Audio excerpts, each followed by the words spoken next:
तुला वाटेल आपली आई किती जुन्या विचारांची आहे.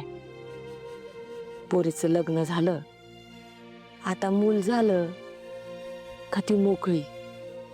पर साऊ, या जगातल्या अनुभवावरनच हे बोलले बरं मी.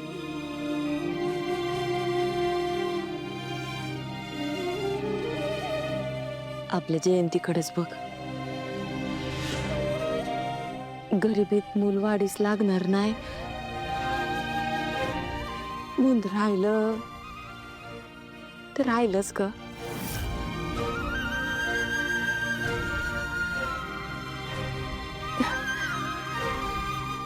तिला नाही मी हक्कानं सांगू शकत,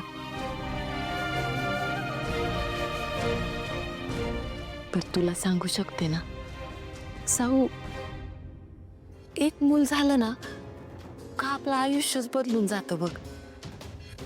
आपल्या संसाराकडे बघण्याची एक वेगळीच नजर आपल्याला मिळते.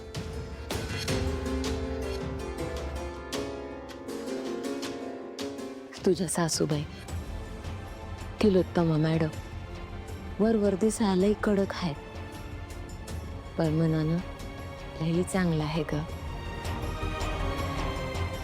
माणसं कळतात गावासनी, त्यांची काय बी अपेक्षा नाही.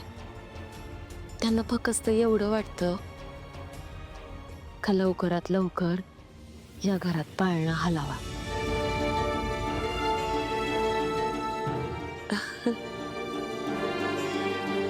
आणि जर तू एक मूल या घराला दिलं ना, त्या तुझा स्वीकार अगदी प्रेमानं करते.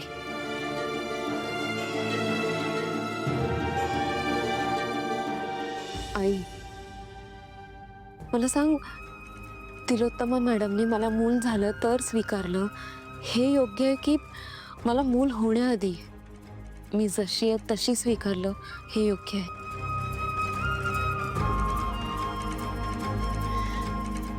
तुला माहिती आहे नाही, सारंग सरांपासून बसून माझ्या आवाजाचं सत्य लपवून ठेवलं ना, त्याचाच मला खूप त्रास होतोय.